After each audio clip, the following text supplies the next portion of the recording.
I hadn't seen the house in almost a year. The drive up Maple Ridge Lane was the same as I remembered, lined with old oaks, cracked sidewalks patched by decades of half-hearted city repairs, and mailboxes leaning like tired shoulders. My fingers tightened on the steering wheel as the house came into view. It should have brought comfort. Instead, I felt my stomach twist. There was a sign on the lawn. Sold. Just that word. No phone number, no smiling realtor photo. Just a simple white post and black letters that somehow shouted louder than any betrayal I've ever known. For a moment, I thought it had to be a mistake. I slowed to a stop right in front, engine idling, staring at the front porch where my mother used to wave us in from the cold. The wind tugged at the edges of the overgrown bushes. The paint on the shutters was peeling, but it was still our house. Ours. It wasn't possible. I got out, walked slowly up the path, half expecting to see my brother at the door, grinning like this was some kind of joke. But there was nothing. Just silence. Just a lockbox on the doorknob and a new welcome mat that didn't belong. I turned when I heard a voice behind me. "Oh," said Mrs. Geller, the neighbor from across the street. She was holding a watering can, her eyes widening in surprise. "I didn't know you were back." I tried to speak, but my mouth was dry. She looked at me gently, carefully. "Didn't your brother tell you? He sold it. Couple months back. Young couple bought it, teachers, I think." My heart dropped into a silence that felt like falling. No. No, he hadn't told me. Not a word. Not an email. Not a call. Not even a text. I'd been gone for 11 months. 11 months spent in a foreign hospital room, caring for our mother while her bones thinned and her voice faded. I held her hand when she forgot who I was. I read to her when she couldn't keep her eyes open. I buried her. And while I was packing up her pills and her clothes, flying home with her ashes, he was signing away the deed to the only place we'd ever called home. Without me. Without a conversation. Without my name even crossing his lips. The worst part wasn't the betrayal. It wasn't even the money, though I knew, even then, that he hadn't shared a cent. The worst part was how easily he erased me. As if I was never there. As if the hallway still didn't echo with our laughter when we played flashlight tag. As if I hadn't painted the kitchen cabinets with him one summer when our parents were away. As if I hadn't existed. I stood there for another full minute, staring at that front door, until the new owners pulled into the driveway. They smiled at me, polite and excited, unaware of the storm gathering just under my skin. "Hi there," the woman called out. "You must be a neighbor." I smiled the way grief sometimes does, tightly, distantly. "No," I said softly. "Not anymore." And I walked back to my car. I didn't call him that night. Or the next. I couldn't find words that matched the hollow inside my chest. What do you say to someone who sells your past? But in that silence, something started to settle inside me. Not anger, not yet. Resolve. The kind that doesn't raise its voice. The kind that waits. Because he thought he could move on without me. But I was never gone. And I was never done. The house on Maple Ridge Lane wasn't just a house. It was the kind of place you didn't realize was stitched into your skin until someone ripped it away. I was born in that house, in the upstairs bedroom that used to smell like lavender and laundry sheets. My parents brought me home in a snowstorm. My brother, 2 years older, peeked into my crib and immediately declared I looked like a potato. He refused to call me by name for the first 3 months. That bedroom later became my mother's. After the diagnosis. But long before the walls were lined with pill bottles and oxygen machines, they echoed with simpler things, bedtime stories, whispered secrets, the thump of feet as we jumped off the beds we weren't supposed to be jumping on. My brother and I were close, once. Not in the dramatic, movie script way. Just, comfortable. Like worn-in shoes or favorite sweaters. We fought like all siblings do, over toys, who got the front seat, who had to clean the bathroom. But we also had rituals. Saturday morning cartoons on the living room floor. Paper snowflakes taped to every window each December. Sneaking leftover birthday cake from the fridge with our fingers when we thought no one was looking. Our parents were steady, quiet people. My father worked in construction, often came home with dust in his hair. My mother was a school librarian who smelled like peppermint and old books. They weren't rich, but they gave us everything they could. My mother never let a birthday go by without a homemade cake. My father fixed every broken chair, every leaky pipe. That house was a part of them. A physical extension of all their effort and love. When Dad died, it was sudden. A heart attack. He was mowing the lawn when it happened. I was 22, just out of college. My brother was already working in tech, climbing some corporate ladder with his name etched on every rung. He flew in for the funeral. Gave a moving eulogy. Cried hard. Then left. I stayed. I moved home, took a job nearby, and started helping Mom with the house. Little things at first, errands, yard work, dinner. It wasn't an obligation. It was just what you do. When someone raises you with that much quiet sacrifice, the only answer is to return it when it matters. Years passed. I dated, built a life that fit around her needs. My brother would visit sometimes, usually for holidays.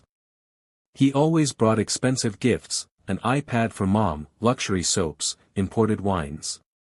But she lit up more when I helped her bake a pie or sat through one of her stories for the 100th time.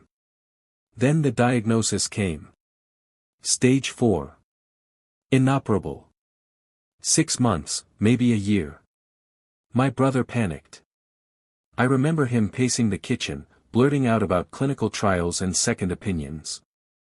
But when the fog settled, and the real weight of caretaking became clear, he pulled back. He said his job wouldn't allow time off. Said he'd cover costs, whatever we needed. Said he trusted me. At the time, I took it as faith. Now, I wonder if it was convenience. I quit my job. Moved her upstairs. Learned how to lift her when she couldn't stand. How to clean feeding tubes. How to translate the tremble in her fingers into what she needed. I watched her body shrink and her spirit fight, even as it slipped. My brother sent checks, like clockwork. He called once a week. Sometimes he'd FaceTime, and she'd smile even if she couldn't speak. I would hold the phone for her, and she'd touch the screen like she was blessing him. I didn't resent him. Not then. I thought we were a team, him from a distance, me in the trenches. But after she passed, things changed. He didn't come for the ashes. Didn't ask where she wanted to be buried. He said he was managing the estate, handling the logistics. I assumed that meant the bills, the paperwork, the legal things I didn't have energy for. I should have asked questions. I should have pressed. But I was tired. So tired. Grief lived in my bones like cold. I left the country for a while, used the last of my savings to visit the places Mom always dreamed of. I carried her picture in my bag. Whispered her name to mountaintops and oceans and quiet corners of Switzerland. He knew where I was. He had every way to reach me. And yet he made a choice. To sign papers. To empty rooms. To sell the place where our childhood still breathed in the floorboards and echoes. Alone. He didn't sell a house. He amputated history. And what haunted me most wasn't just the betrayal itself, it was that it didn't even register to him as one. It was business. Practical. Efficient. He never once considered what that house meant to me. To us. Or maybe, somewhere along the way, he stopped believing there was an us at all. It took me 3 days to call him. 3 days of walking around the city in a daze, passing people with grocery bags and strollers and laughter while my mind played a single, looping question: why? Why didn't he tell me? The phone rang 4 times before he answered. His voice was casual, distracted, like he hadn't noticed the fire he'd started. "Hey," he said. "You back already?" "Already." As if I was early for something we had planned. As if grief ran on a calendar. "I saw the house," I said. There was a pause. Long enough for the sound of traffic to bleed through the speaker. "Oh, yeah," he finally said. "I meant to call you about that." "You meant to?" "Look, it wasn't an easy decision," he continued, like he was reading from a script. "But the market's been hot. We got a great offer. It didn't make sense to keep it sitting there." My voice was level, but I felt something fracture beneath it. "You sold our home without telling me." "It was just a property," he said, a little too quickly. "I figured you'd moved on. You were abroad. You've got your own life now. Just a property." I could feel heat rising behind my eyes, but I held it back. "Did you even walk through it before you signed the papers?" He sighed. "No. I had a realtor handle it. Look, I made sure everything was in order. The proceeds were deposited into the estate account. I'll send you a breakdown."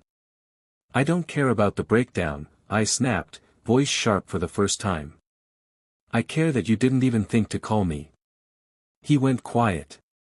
And then, with the tone of someone justifying a parking ticket, he said, "I didn't think you'd want the burden." The burden. That's what he called it. Our memories. Our mother's kitchen. The doorframe with pencil marks for every inch we grew. The attic full of letters and photographs. The backyard where we buried our first dog in a shoebox and said goodbye under a pink sky. A burden. "I would have taken it," I said softly. "I would have kept it." He scoffed, not cruelly, just dismissively. "It needed work. Plumbing, foundation, everything. It was a money pit. You'd have sunk yourself trying to save it." I swallowed hard. Maybe. But that should have been my choice. There was no apology. No pause. Just more justification, dressed as concern. "I did what I thought was best," he said. "I'm sorry if you feel left out, but someone had to make a call." If I feel left out. As if I was being overly sensitive. As if my pain was a preference, not a fact. "I was the one who stayed," I whispered. "I was the one who took care of her. I was the one who watched her die." "That's not fair," he said quickly. "You chose to do that." "Yes. I chose to stay. But he chose to forget. And that was the difference between us." I ended the call without saying goodbye. Just pressed the red button and let the silence return. That night, I drove to the neighborhood again. Parked down the street. Watched as the new owners unloaded boxes into what used to be our living room. I saw the woman place a framed photo on the mantel. The man opened the front window and waved to someone. It was their home now. I sat in the car until the streetlights flickered on. I never cried. Not that night. Not for the house. What I grieved wasn't the loss of walls and windows, it was the confirmation that my brother, my closest companion through childhood, no longer saw me as a part of his world. He hadn't betrayed me in anger. He betrayed me in apathy. He didn't sell the house to hurt me. He just didn't care if it did. And somehow, that was worse. I didn't call him again after that. I didn't answer his texts, few as they were. A link to a legal document. A short email with itemized figures and estate statements. I opened none of it. Just archived them with the same numb detachment you might feel watching dust settle on furniture you no longer own. It wasn't rage I felt. Rage would have at least given me direction. What I felt was closer to absence. A hollowing. I rented a small apartment across town. Temporary, month to month. It had beige walls, no character.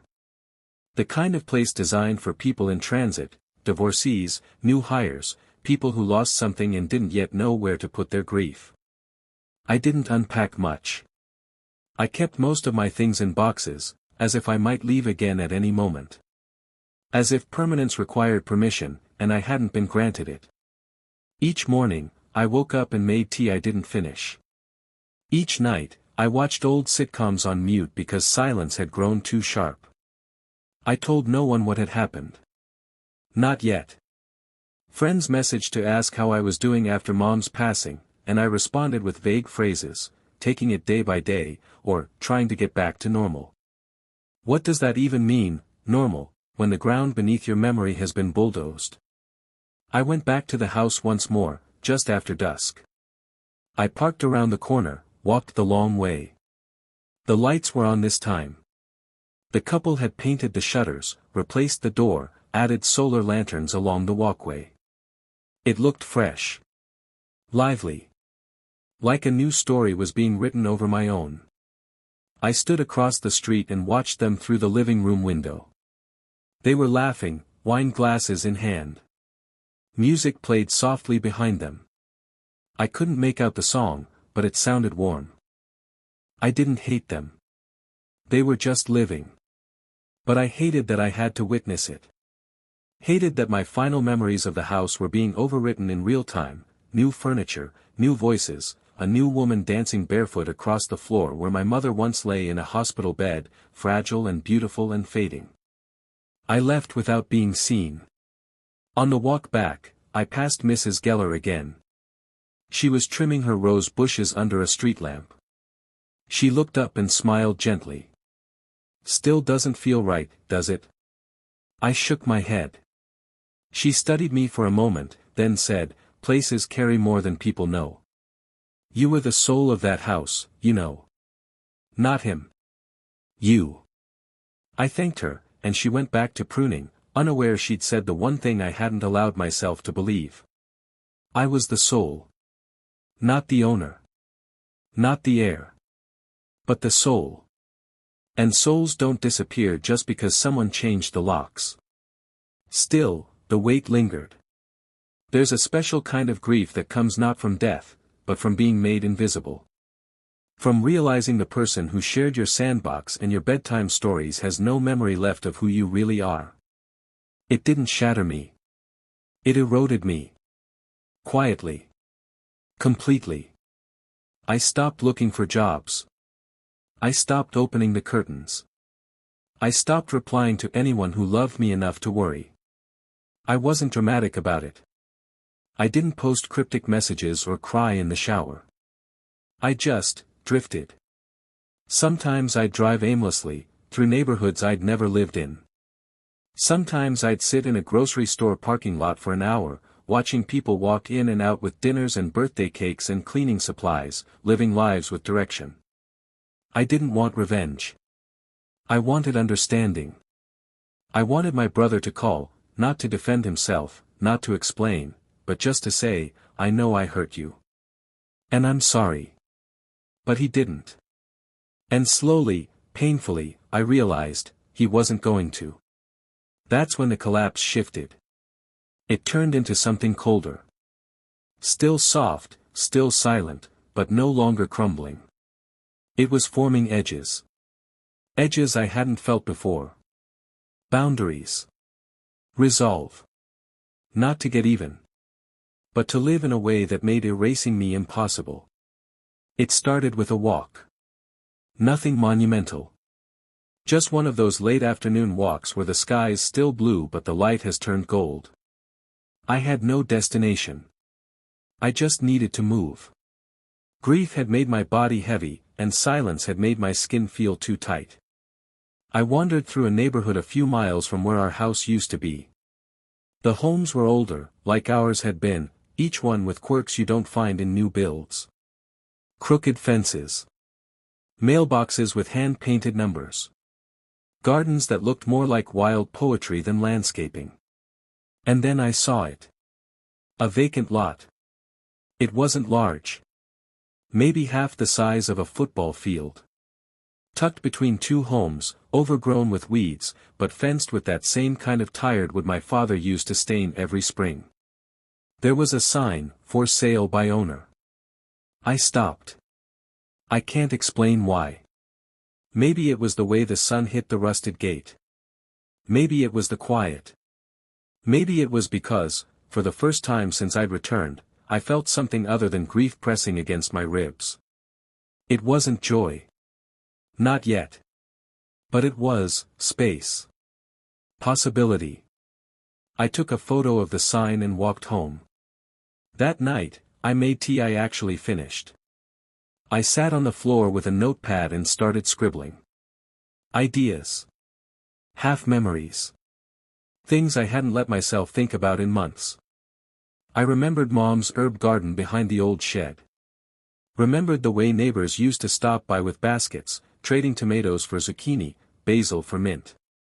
I remembered how she used to say, when people grow things together, they remember how to be kind. And I wondered, what if I built something? Not to erase the past. Not to spite my brother. But to plant myself somewhere he hadn't touched. I didn't tell anyone at first. I just quietly called the number on the sign. Met the owner, a retired schoolteacher named Carol who'd inherited the land from her late uncle and was tired of paying taxes on it. She didn't want to see it become a parking lot. When I told her my idea, she smiled like she already knew I would come. A few weeks later, the deed was in my name. I used what little savings I had left. It wasn't logical. It wasn't safe. But it felt right. I didn't rush. I started small. Cleaned the lot with borrowed tools. Posted on community boards asking for volunteers, and 3 people showed up. One brought her teenage daughter. One brought muffins. We worked in silence mostly, clearing vines, pulling weeds, finding old glass bottles and half-buried bricks from whatever used to stand there. I didn't know what it would become yet. Just that it would be mine. Something living. Something rooted. I designed raised beds. I planted lavender and rosemary first, scents from my mother's apron and the backyard breeze of my childhood. I added benches, built from reclaimed wood I found through a friend of a friend. A local artist offered to paint a mural on the back fence. She asked what I wanted. I said, a garden for forgotten things. She smiled and painted a woman planting stars. Soon, people started to come. At first, just curious neighbors. Then families. Then local teachers who asked if they could bring students to learn about growing food. I said yes. I said yes to everything that felt like kindness. I built a little lending library box, filled it with books my mother would have loved. I set up a picnic table with a sign, "Sit. Breathe. Be here." I never advertised it. Never gave it a name. But somehow, word spread.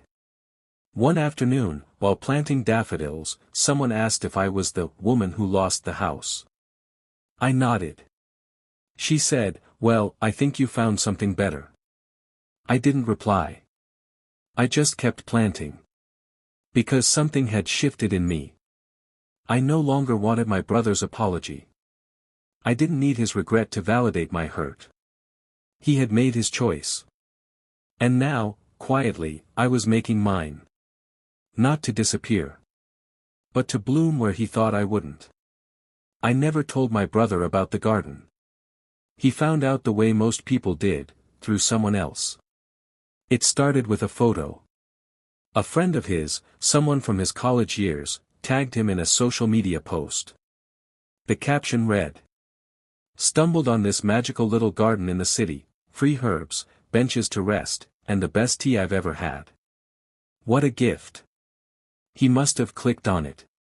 Because a week later, I got a text from him. First one in months.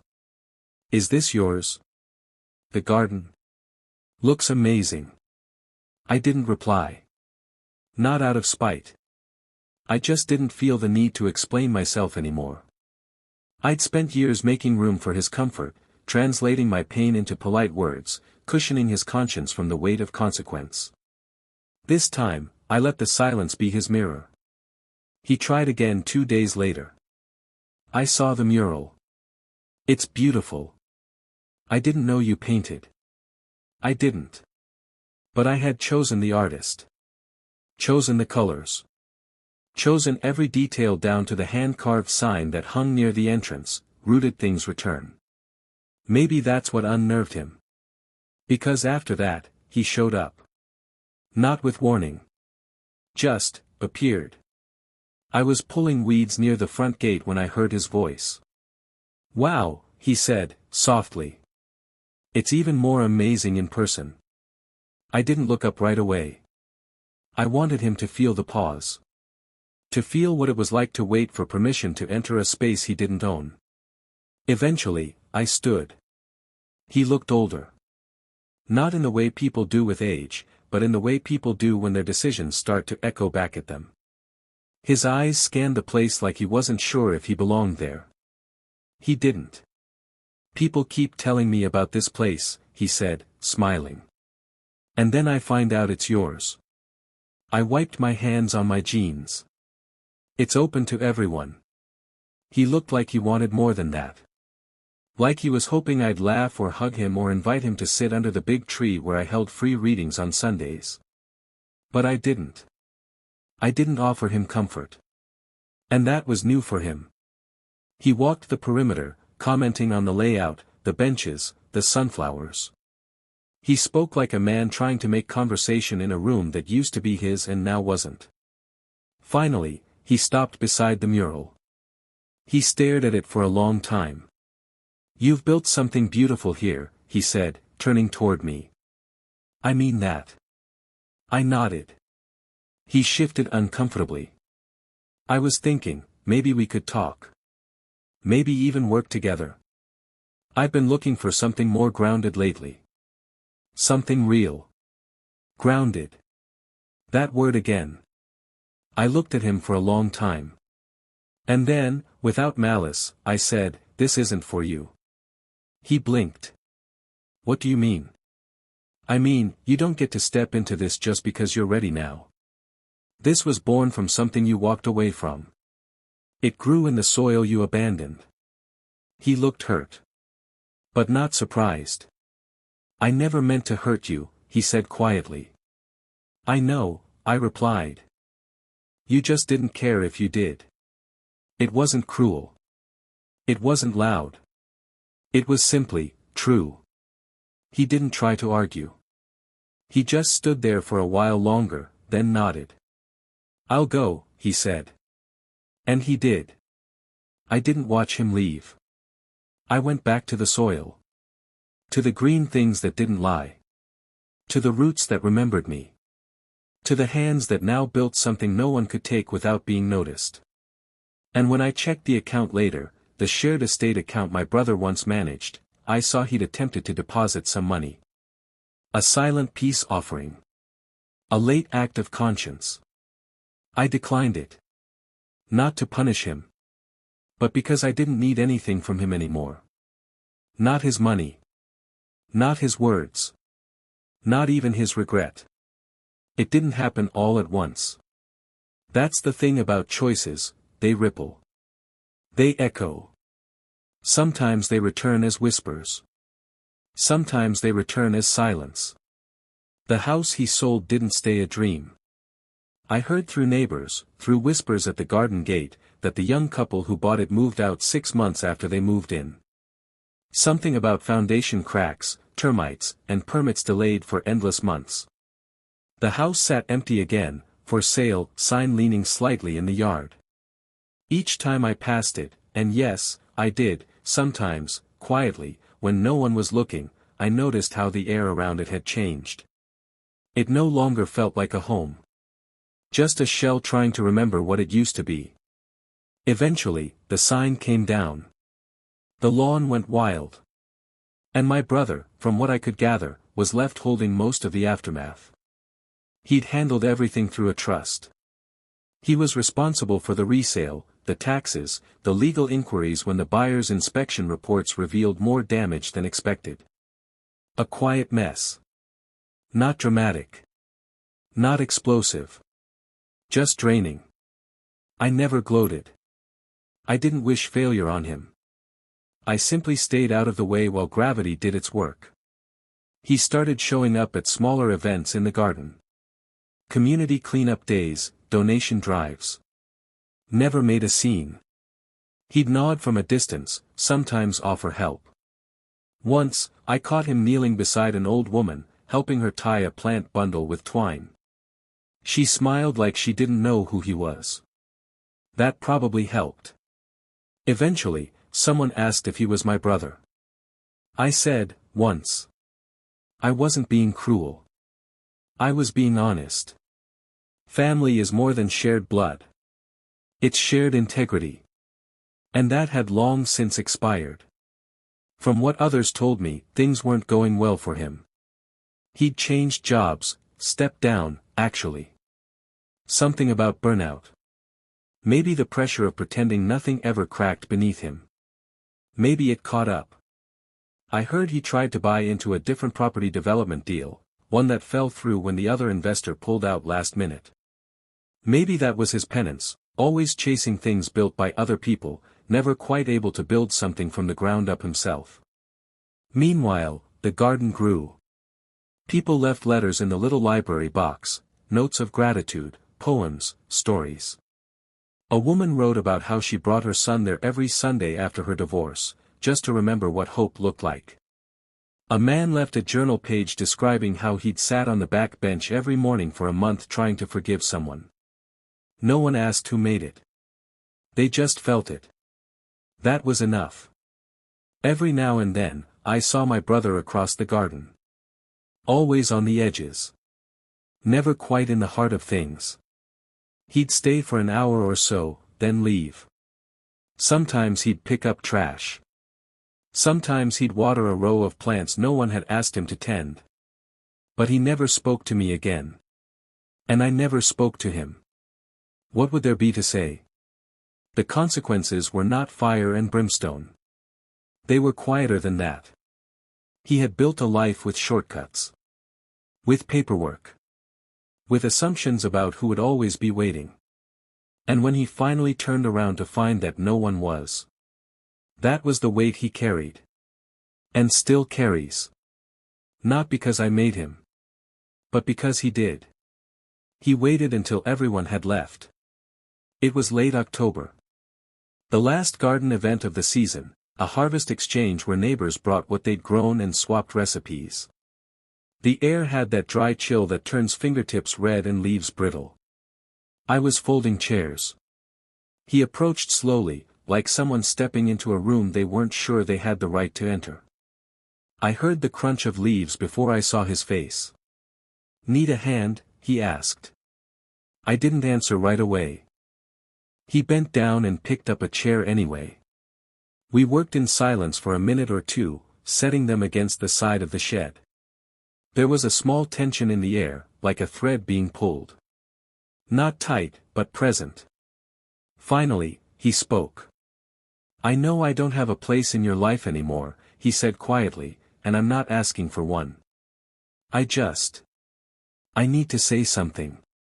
I looked at him. Really looked at him. He had lines on his face now. The kind that don't come from age, but from second thoughts. His eyes were tired in a way that suggested more than just work or stress. They were tired from carrying something. "Go ahead," I said. He took a breath, exhaled slowly. "I made a decision I shouldn't have made," he said. "I told myself I was doing the practical thing. That selling the house was smart. Efficient. But the truth is, it was easy." He glanced down. I didn't want to deal with what was inside it. The reminders. The dust. The grief. I thought, if I just cleared it out, I wouldn't have to feel it. I said nothing. "And I told myself you didn't care," he continued. "That you were off living your own life, that you didn't want to be tied to that place anymore. But I think I knew better. He looked at me then. I knew it mattered to you. And I did it anyway. I nodded, just once. That's true, I said. You knew. There was no accusation in my voice. Just fact. He swallowed hard. I didn't come here to make excuses. I know. I just wanted to tell you I regret it. All of it. I studied his face. Regret is a strange thing. When it's real, it doesn't beg for forgiveness. It just sits there. Heavy. Honest. He wasn't asking me to absolve him. He wasn't looking for a hug or a do-over. And that's what made it real. Still, I didn't move toward him. I'm glad you finally said it, I told him. He nodded. I added, but regret doesn't rebuild bridges. He looked at the ground, nodding again. I don't expect it to. Good, I said. Because this, what I've made here, it didn't come from spite. It came from everything you walked away from. I didn't build it to prove something to you. I know. But I did build it without you, I said, and it will stay that way. He nodded again. I just needed you to know that I see it now. I believe you, I said. But I also need you to understand that seeing it now doesn't change what it cost. He closed his eyes for a moment, then opened them with something like acceptance. Okay. He stepped back, gave a half smile, tired, respectful, a little sad. I'll leave you to it, he said. And he did. No begging. No promises. No pleas for connection. Just a quiet man walking away with the weight of his choices settling gently on his shoulders. And I stood there, watching him disappear down the path lined with marigolds and sage. It wasn't closure. It was something quieter. A door, gently shut. A chapter, carefully turned. A final word, not spoken, but understood. The winter that followed was long, but not empty. The garden rested. I let it sleep under frost and moonlight, the soil rich from all we'd grown. I visited often, not to work, just to be near it. Sometimes I'd bring a thermos of tea and sit beneath the bare trees. Sometimes I'd journal. Sometimes I'd just listen. There's a kind of peace that only comes after surviving silence. Not escaping it, surviving it. That spring, I planted differently. Less utility, more color. Poppies. Snapdragons. Wildflowers that made no promises but always found the light. I also started something new, quiet mornings with community. I opened the gate before sunrise and left thermoses of coffee and small ceramic cups, a sign that read, no talking required. Just breathe here. People came. Not many. Just enough. One morning, I saw a woman sitting on the bench with tears on her cheeks and her hands resting calmly in her lap. She didn't need comfort. She just needed space. That's what I built, I realized. Not just a garden. A place for people to be seen without being asked to explain. It became a rhythm. A life. I found part-time work that didn't drain me. I taught a few workshops, wrote articles for local publications about grief and growth. A neighbor asked if I'd consider turning the garden into a nonprofit. I said yes. Not for recognition, but because it meant more people could care for it. Could feel ownership. Could belong. I was no longer waiting for my brother to apologize again. I didn't feel the old ache when I passed the shell of our former home. It had finally sold, this time to an artist and his partner who built it up slowly, carefully, painting its soft colors and replacing the broken porch swing with something new. Something that still swayed. It didn't feel like betrayal anymore. It felt like evolution. One day, while pruning the lavender, I found an envelope tucked under a stone near the gate. Inside was a photo of the house, ours, on a summer morning long ago. You could see me and my brother sitting on the porch steps, popsicles in hand. Our knees were dirty. Our grins were full of something we didn't yet have the language to lose. There was no note inside. But I didn't need one. Some things don't need to be spoken to be understood. I placed the photo in the small garden library, under a book of poetry my mother used to read. And I let it go. Let it stay there. Like a seed planted in memory, not longing. That night, I lit candles along the path and walked it barefoot, the way I used to when I was a child playing after dark, sure that the stars would always guide me home. And they did. Eventually. In the end, he sold the house. But he didn't sell the laughter that lived in the floorboards, or the warmth that baked into the kitchen tile. He didn't sell the scent of rosemary on our mother's hands, or the sound of rain against the old porch roof on Sunday afternoons. He sold walls. I kept what lived inside them. And when he walked away, thinking the past had been erased, I planted it quietly in new soil. It grew. Not out of spite. But out of remembrance. And every time the wind moves through this garden, every time a stranger sits beneath the tree and breathes a little easier, I know. He may have taken the deed. But I kept the home.